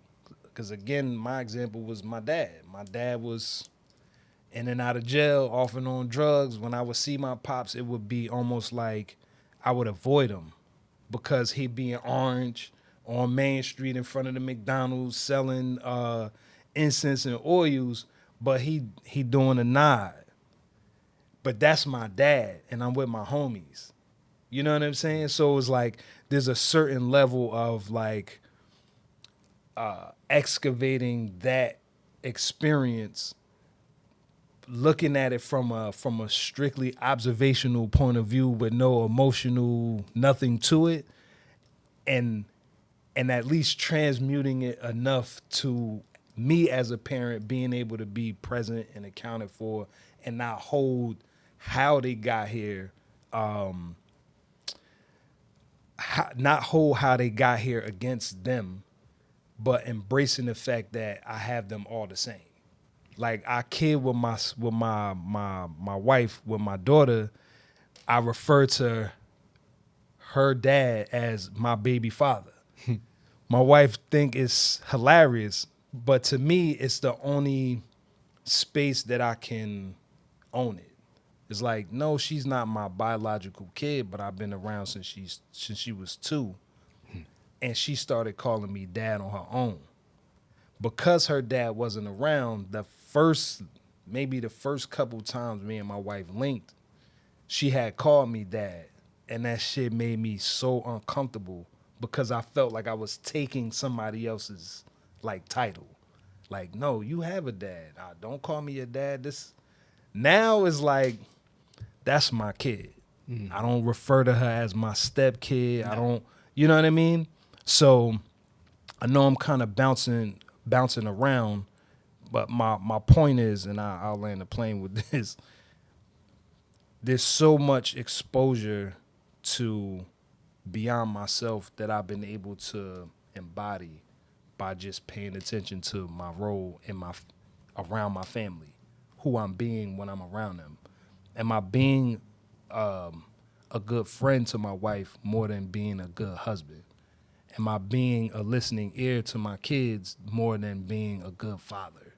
Am I presenting a space that they can see is a soft place to land as opposed to being a storm that can't be contained? You know what I mean? I don't want to move my life as this unfulfilled, rage-filled man. I want to be able to give the fullness of what I see and the beauty that I'm experiencing as a man in this life, coming from insurmountable odds, being in situations that I never thought I would be in, but also using those as an example to say, no, I am who I am because I weathered the storm. I am who I am because when shit got tough, I didn't tuck my tail and run. I was able to stand 10 toes, and whatever came with it just came with it. You know what I mean? So I appreciate the space to grow, the space to change, the space to impress upon other men that I know, and to also have that reciprocal relationship where it's like I learn too. Iron sharpens iron all the time. I'm not the smartest man in the room. I'm not the strongest man in the room. I'm not the toughest man in the room. I'm not the most creative man in the room, and none of that makes me feel less of a man. Yeah, I would say if you were, you're in the wrong room. It's a fact. Because then what do you have to aspire to be inspired? I love when I'm not the smartest man in the room. I'm like, yo, because what does that say about me? Look at Yeah. look at these giants that I'm surrounded with. Yeah. You know what I mean? So Yeah. I think that there's three types of spaces that I want to be in. Number Mm-hmm. one is I definitely want to be the small fish in a pond full of sharks because they inspire me to grow. These are the people that I look up to, that I learn from. Yeah. And then the second space is my I would say like the people that we are on the same level. These we share battle stories and scars. Yeah. And heal up each other wounds. Yeah. Right? We're going through it together. These are my comrades. Yeah. And then the third part or the third space that I want to be in is giving it forward. You know, these are the young men that I work with. These are younger men. These are young children. Yeah. And willfully being an example for them to look up to. So those are the three spaces that I strive to make sure that I'm navigating. Yeah. But yeah, I don't want to be always want to be the smartest person in the room. Yeah. I actually see that affects me in a negative way actually, because I start to take on some of the habits of the others. You know what I mean? Yeah. I'm quick to admit that. Yeah. I purposely and strategically put myself in spaces of a high vibration. Yeah. Because I understand the power of habit. Yeah. And how each mind, if you and I hung out with each other, we'll start to for obviously we spend time together, Yeah. we'll start to, you'll see, we may even start exchange similar words, talk Yeah. like each other. Facts. Maybe even, certain aspects about you. Maybe I'll be a little bit more calmer. Yeah. And now all of a sudden you doing 50 push-ups a day. Yeah. Because we rub off on each other. Facts. That's just the human nature. Yeah. So we have to be mindful. Yeah, so now I'm with you on that. Yeah. And we actually share that same experience. So I had my first daughter, she actually wrote the back of my book. Oh, man. When Plug your book real quick. Oh yeah, no doubt. So it's called The Power of Choice.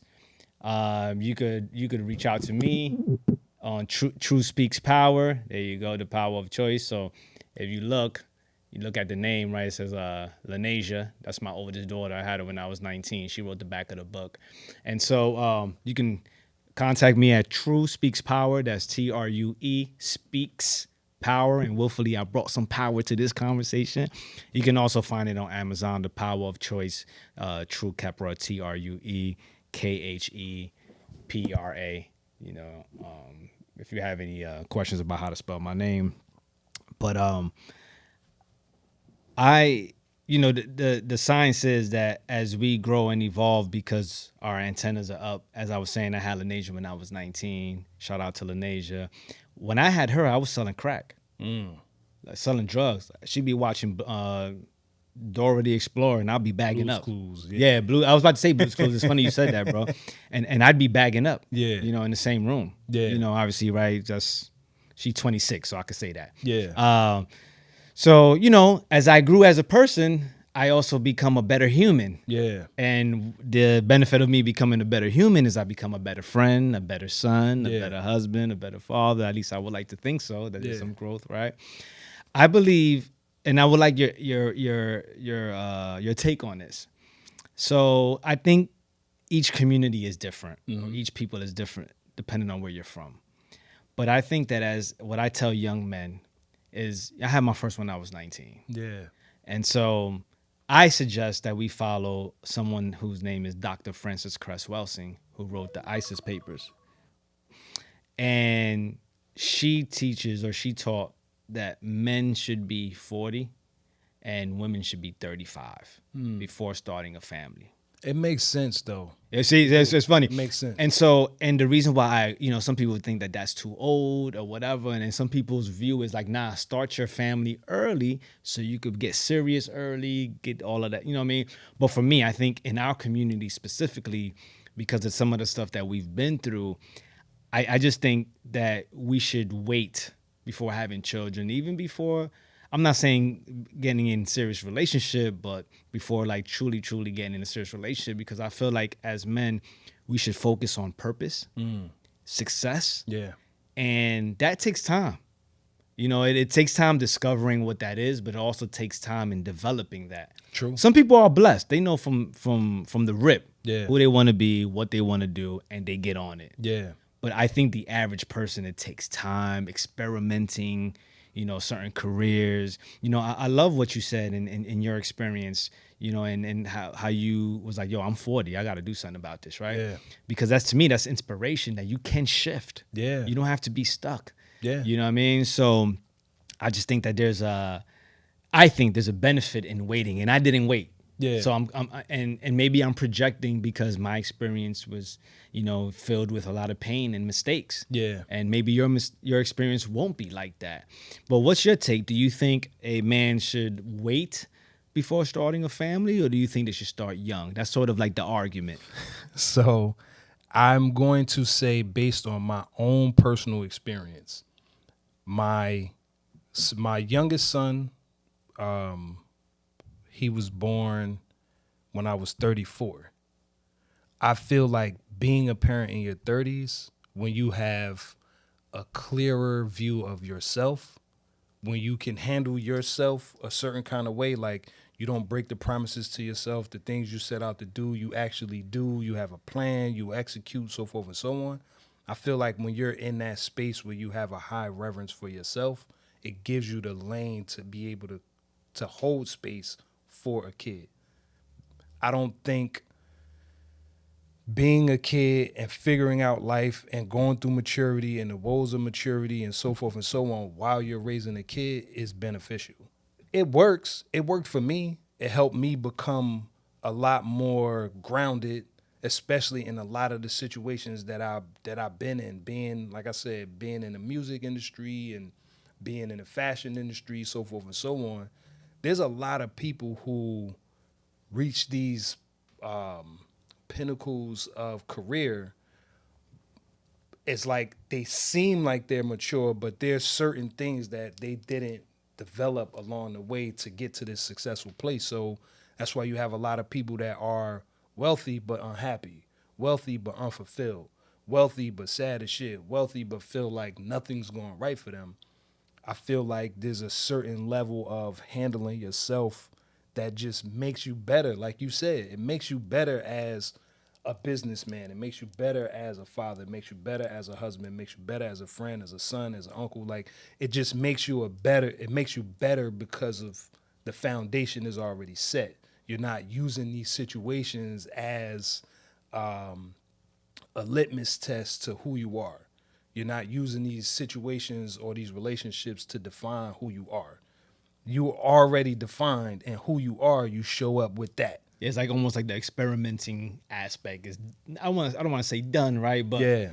for the most part, that foundation is a little bit more solid. Yeah, like you're more Rooted. you are. You're You're way more rooted, you're way more grounded into what you are bringing and who you are bringing to the table, as opposed to what kind of table is this? right. You know what I'm saying? It's like, Or building the bridge as you're crossing it. yeah, Which my children are sort of been on that journey. true. You know Now, what I mean? there's a benefit. Indeed. There is a benefit, Indeed. because when my youngest son came, I had to get active. I had to get active because at the time, my son's mother was young too.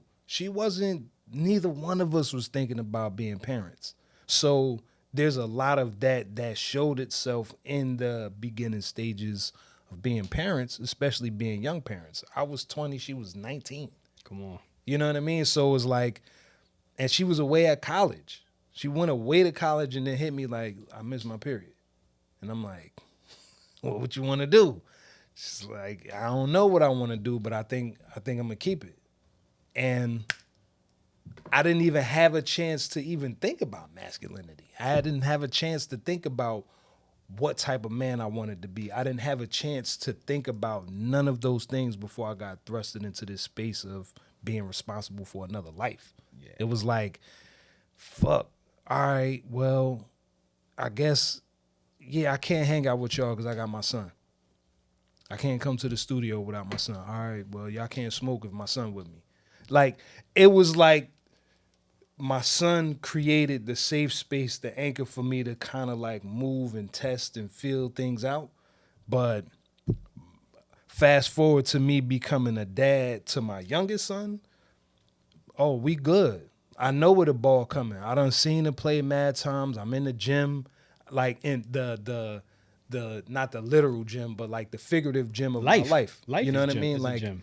I'm doing things to increase my mindset. I'm doing things to increase my financial stability. I'm doing things to nurture my spirituality. I'm doing these things because I understand how important it is for the role that I'm playing in my house, as opposed to it being 20. It's not even a thought. What is a mature man? I'm 20. What you mean? I'm trying to get pussy. Like, And money. yeah, like I'm trying to get it the way that I'm seeing everybody else around me get it who also don't have kids.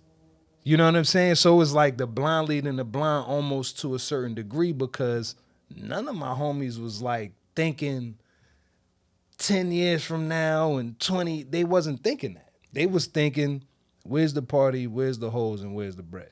Right. You know what I mean? So it's like now at 40, going on 45, I look at how I am as a dad to all of my kids.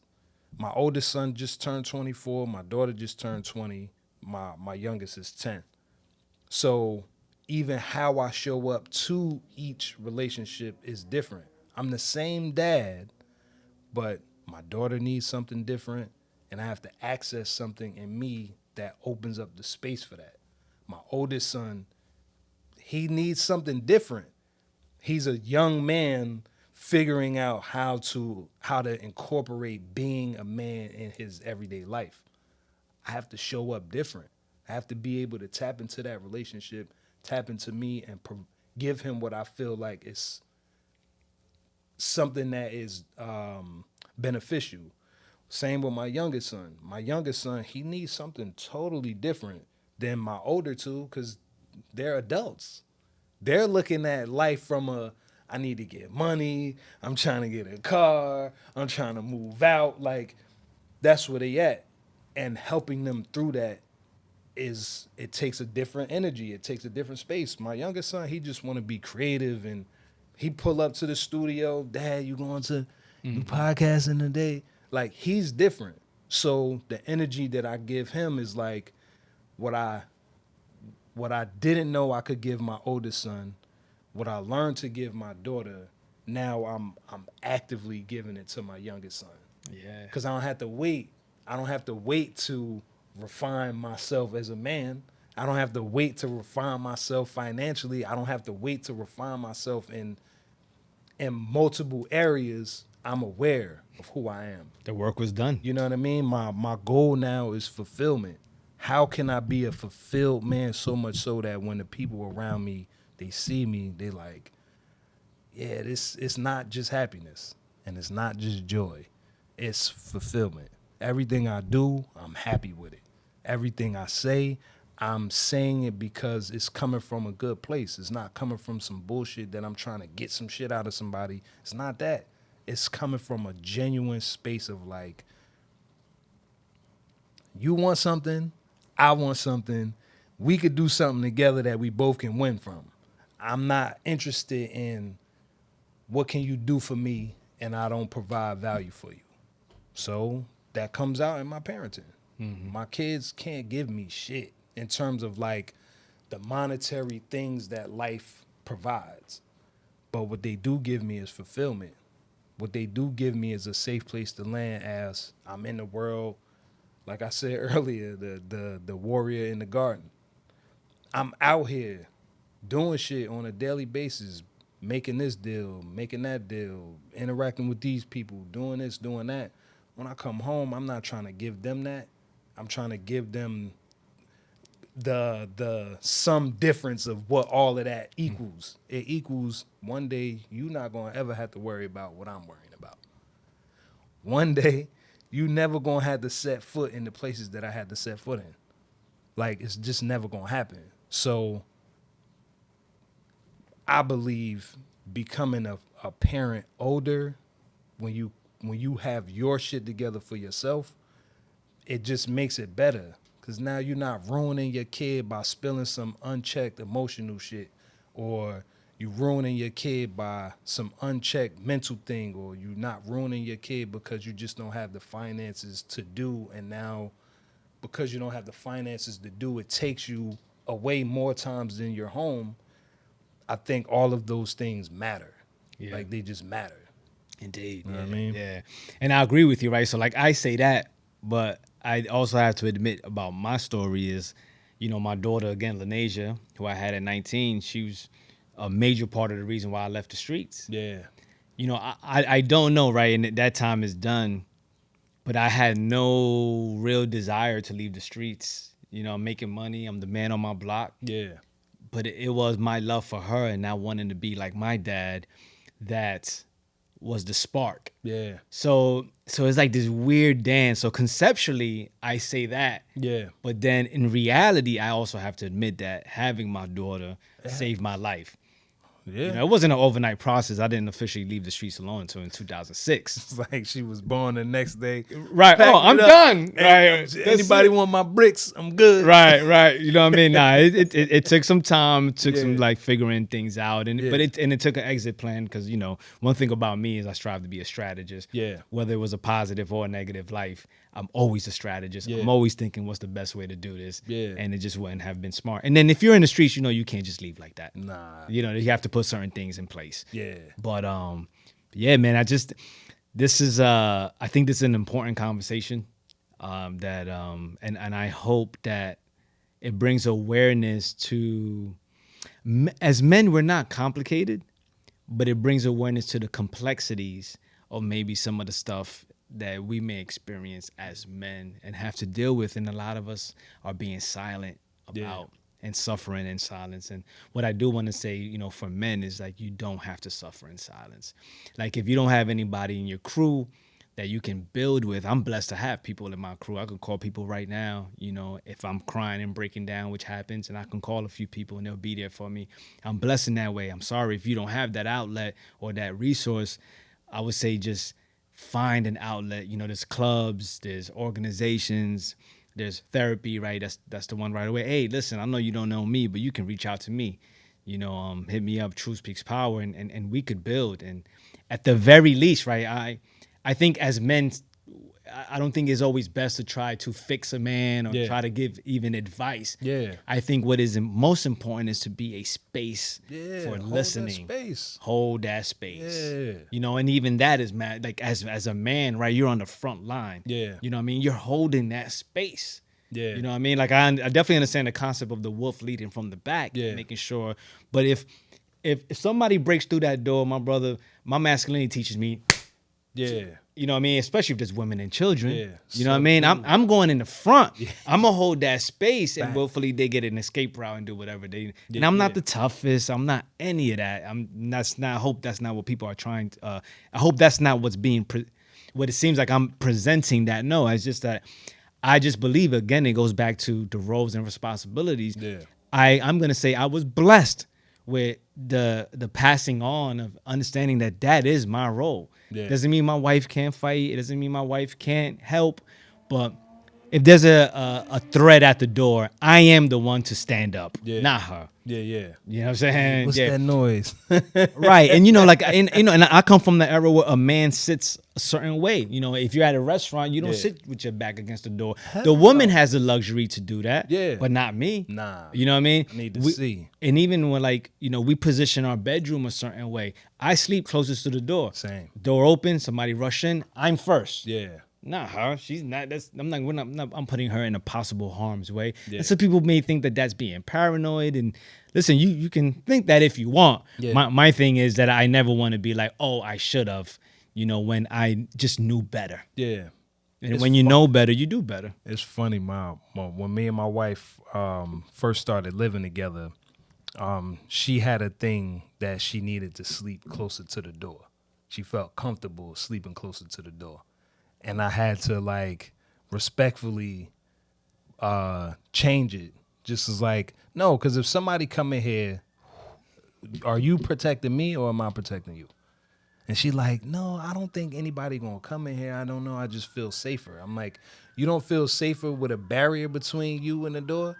You know what I'm saying? So I get it. There's a certain level of refining and redefining what it looks like or what it means to be But yeah, that protective spirit is always gonna be a part. It's just the same reason why she walks on the inside of the curb when I'm at the inside of the sidewalk when we walking outside. It's the same reason why I hold the door. I don't hold the door because it's the gentlemanly thing to do. I hold the door for protection. You going in before me. Cause if some shit pop off, I want to be able to shut the door and do what I gotta do so you can get the safety. Yeah. You know what I mean? And listen, I'm very aware that the feminine movement might think like, oh, I can protect myself. And Yeah. nobody's saying you can't protect yourself, man. Because Well, you put a chick in taekwondo and I'm a jujitsu, martial I'm a martial artist. I definitely know women can fight and all of that. But again, right, it's just creating law and order. Listen, we could both sit with our faces facing the door if that makes you feel better, Miss Feminine. But I just think that, I just come from that era that I honor and respect, and I'm not doing it just because I come from that era. Yeah. I am willing to be challenged Yeah. on any of my views. And if you know a better way or another way that's more efficient and can take us to another level, then I'm open to that. Yeah. But in the meantime, I was born to be a man for a reason. Yeah. And then I'm striving to live that to the best of my ability. That's what's up. Cause we've been gone for a minute. I ain't even peeped. It's almost 2 hours.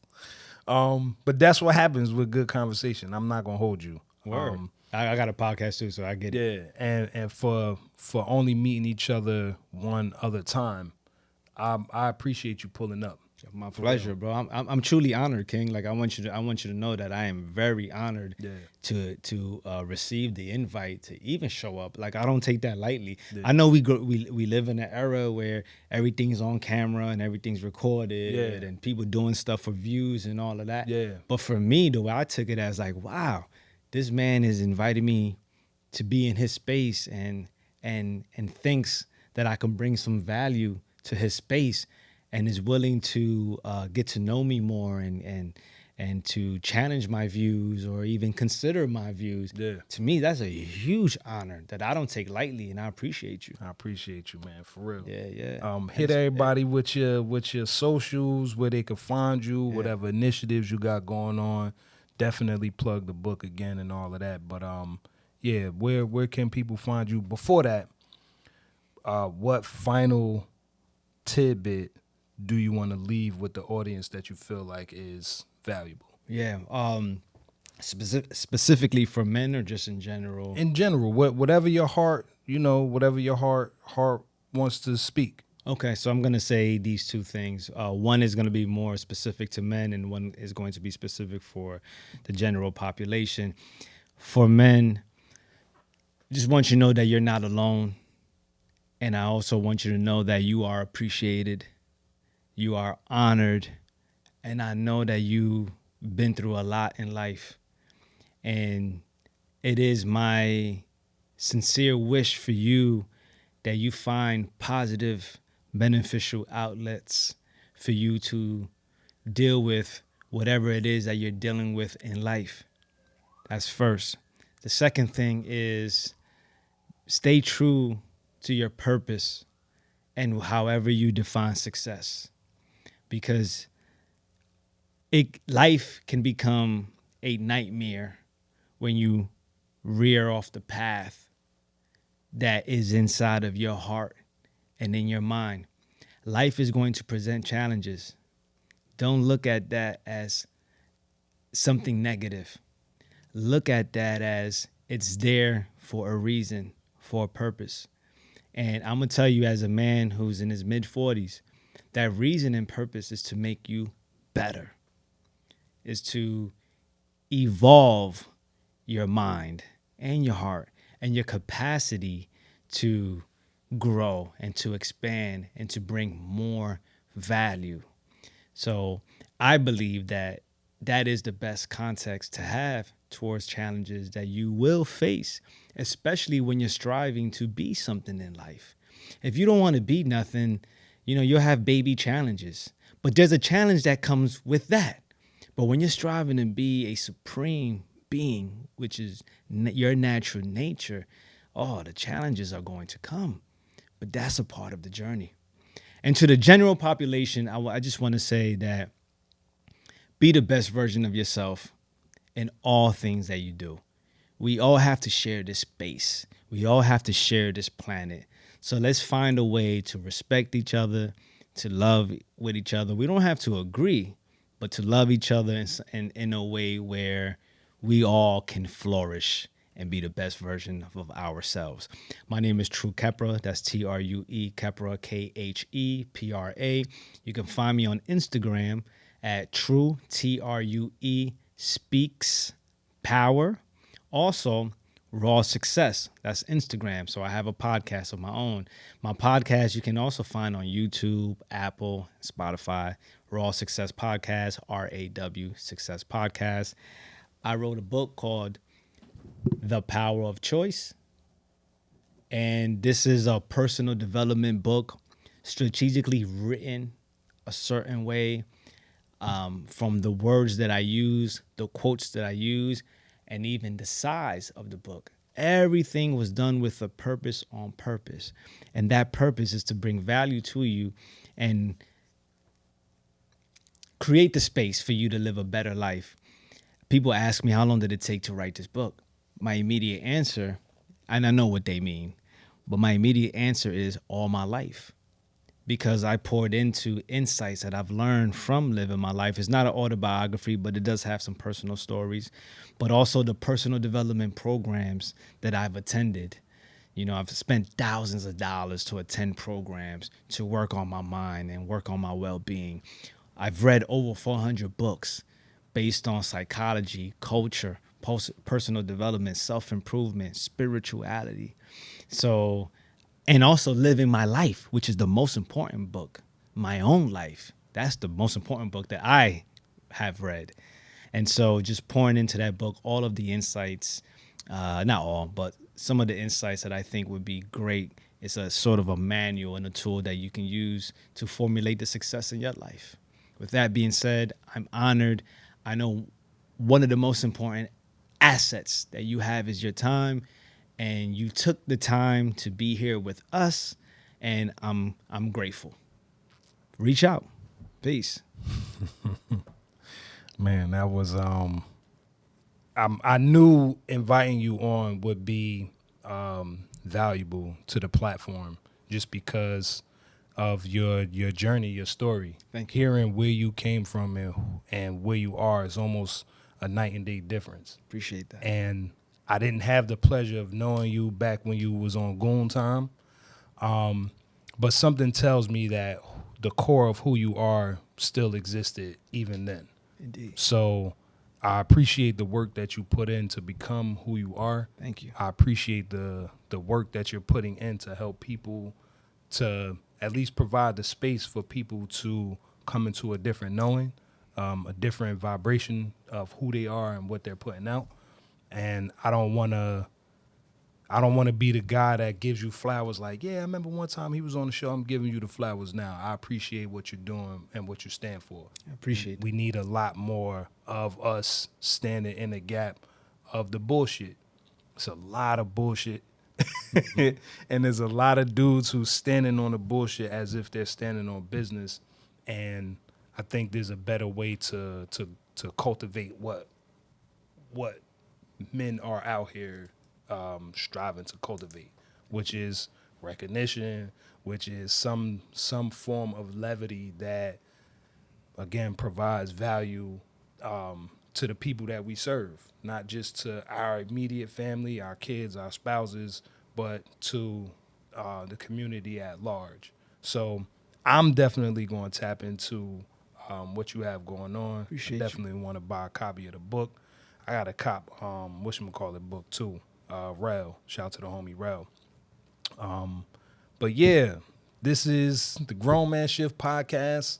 I appreciate you guys for pulling up. As always, y'all could be anywhere in the world, but y'all here with me, with us, tapping in and just being a fly on the wall. So if you want to rock on a podcast, you want to be a guest, or you know somebody who would be a good guest, please hit me up, grownmanshitpodcast@gmail.com. Please like, share, subscribe, all the good stuff. But definitely tune in. Definitely write in. I'm going to have a number soon where you could call in. But I don't want these these conversations to just be something on the internet. I want them to be something that we can pull off the internet and into spaces that, we can continue the dialogue. So once again, Grown Man Shift podcast. I'm Baith. That's my guy, True. Let's get it. And yeah, man, we out. Stay strong.